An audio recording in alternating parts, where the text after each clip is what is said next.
सुनो भाई, कोई सुनो। अरे कोई हॉस्पिटल ले जाए इन्हें। अरे भाई बड़ी चोट लगी है इनको। तभी दो लड़के पास में से आते हैं और रोहन को ऑटो में हॉस्पिटल पहुंचा देते हैं। माँ जी बड़ी किस्मत वाली हो, जरा सा और ज्यादा समय लग जाता तो ज्यादा खून बहने से इसकी मौत भी हो सकती थी। अभी ये ठीक है, इसका जरा ध्यान रखना।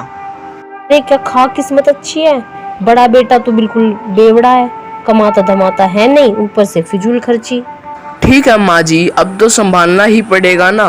शीला डॉक्टर को फीस दे करके बाहर आते हुए, माँ तुम भी ना कहीं भी मेरी इज्जत का ध्यान नहीं रखती। क्या जरूरत थी डॉक्टर को मेरे शौक के बारे में बताने की। अरे कमबख्त, ये भी कोई शौक है? अपनी जिंदगी के साथ खिलवाड़ कर रहा है। तू तो इधर उधर गिरता पिटता फिरता रहता है, मुझे ही तो ताने सुनने पड़ते हैं। अरे माँ, ये ज़िंदगी एक बार मिलती है, क्यों ना शौक पूरे कर लिए जाएं, फिर कब मौका मिलेगा। हाँ हाँ आवारा, तू कर भी क्या सकता है, दुख देने के लिए तो पैदा हुआ था ना तू, अब चुप भी कर। हिंदी कहानियाँ। हिंदी कहानियाँ।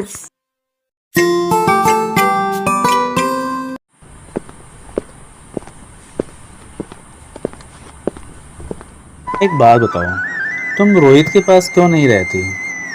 बताओ, मेरे पास क्या है, कभी रोहित के पास भी चली जाया करो। ये सुनकर के माँ चुप हो जाती है। अरे शीलू, अब की बार होली पर घर चलते हैं भाई। पुराने दोस्तों से मिले काफ़ी समय हो गया है और माँ से भी नहीं मिले हैं। अगर घर जाएंगे तो उन्हें अच्छा लगेगा। माँ काफ़ी उम्र दराज हो चुकी हैं, कोई देखभाल के लिए भी तो चाहिए ना। मुझसे तो घर में रहा नहीं जाएगा, मुझे तो गांव में रहने की बिल्कुल भी आदत नहीं है। वहाँ गांव में तो गंवार लोग रहते हैं, ऊपर से तुम्हारे बड़े भाई गांव में लोगों के साथ झगड़ा कर देते हैं, घर पीकर आते हैं, मुझसे तो बिल्कुल नहीं सहा जाएगा। तो ठीक है शीलू, लेकिन अगर हम नहीं जाएंगे तो फिर गांव वाली प्रॉपर्टी का क्या होगा? और तुम्हें तो पता है रोहन का, वो रोहन बेच खाएगा उसे। अब हमें कभी कभी तो गांव में माँ के पास जाना ही चाहिए ना, उसका हालचाल या खबर लेनी चाहिए ना। यह बात तो ठीक कह रहे हो, चलो फिर चलते हैं, पर ज्यादा समय के लिए नहीं रुकेंगे वहाँ पर। अरे बेटा रोहन, जरा इधर तो आ, जरा काम में हाथ बटवा दे, मैं बूढ़ी हो गई हूँ, अब मुझसे ज्यादा काम नहीं बनता। अरे सुनता है क्या? मोहन कोई जवाब नहीं देता और उसको अनसुना कर देता है।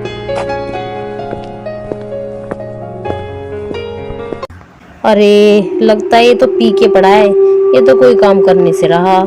शीला दुकान से बाहर कुछ सामान उठाते हुए गिर पड़ती है। अरे अरे मेरी कोई सहायता करे। साथ ही कुछ आदमी वहां पर पहुंच जाते हैं। अरे माँ जी, आप भी परेशान ही रहती हैं, क्यों ना शहर से रोहित को बुला लेती। अगर वह नहीं आता तो आप वहाँ रहने चली जाइए, अब आपको किसी न किसी सहारे की सख्त जरूरत है। अरे बेचारी शुरू से ही बहुत मेहनती है, जब से शादी हुई है, जब से गांव में आई है, बस घर को संभालने में ही लगी हुई है। खूब मेहनत की है इसने भी। अरे बच्चों को पढ़ा लिखा कर काबिल बनाने में इन्हें दिन रात एक कर दिया, अपना तो इन्होंने ध्यान ही नहीं रखा। और अब है कि बड़े लड़कों तो होश ही में नहीं रहता, छोटा है कि शहर से वापस आता ही नहीं है। शीला चुप ही रहती है, लोगों की बातें सुनती रहती है। अब वो क्या बताए कि रोहित शहर में ही नौकरी करते करते वहीं शादी कर ली है और रहने लगा है, और अब माँ की खोज खबर भी नहीं लेता है। माँ जी कुछ खाने को मिलेगा? कल से कुछ नहीं खाया है। अभी रुक बेटा, मैं खाना लेकर आती हूँ। और शीला रसोई से खाना लेकर आती है और लड़के को दे देती है। खाना खाने के बाद लड़का, माँ जी लगता है आप काफ़ी कमज़ोर हो चुकी हैं, आपसे काम नहीं होता है।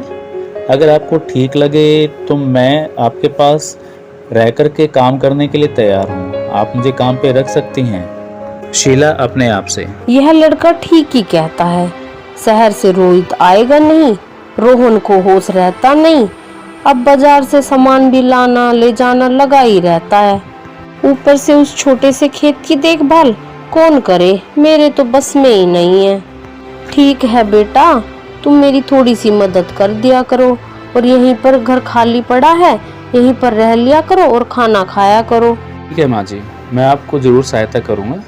ठीक है। अब रोज़मर्रा के काम वह लड़का करने लग जाता है। शीला को भी आराम मिलता है और उसे अपने दुख भुलाने की खुशी भी होती है और वह खुश रहने लग जाती है। फिर एक दिन एक गाड़ी शीला के घर के सामने आकर के रुकती है। उसमें से रोहित और उसकी पत्नी उतरते हैं। वे घर के अंदर आकर के माँ को नमस्कार करते हैं।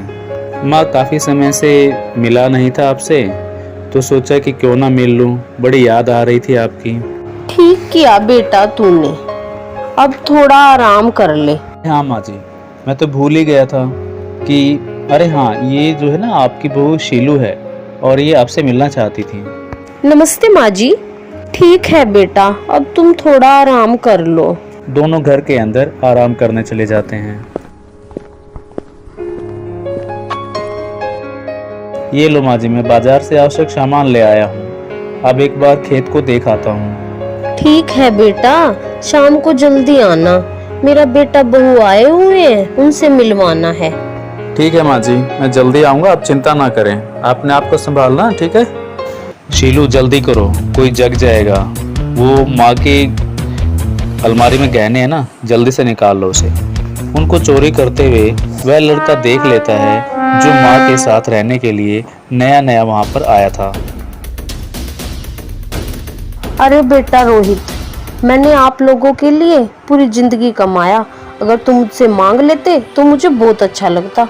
फिर भी चलो कोई बात नहीं, ये लो कुछ पैसे, शहर में तुम्हारे काम आ जाएंगे। दोनों शर्मसार हो जाते हैं और माँ से माफ़ी मांगते हैं। फिर उसके बाद दोनों गांव में ही रहने लग जाते हैं।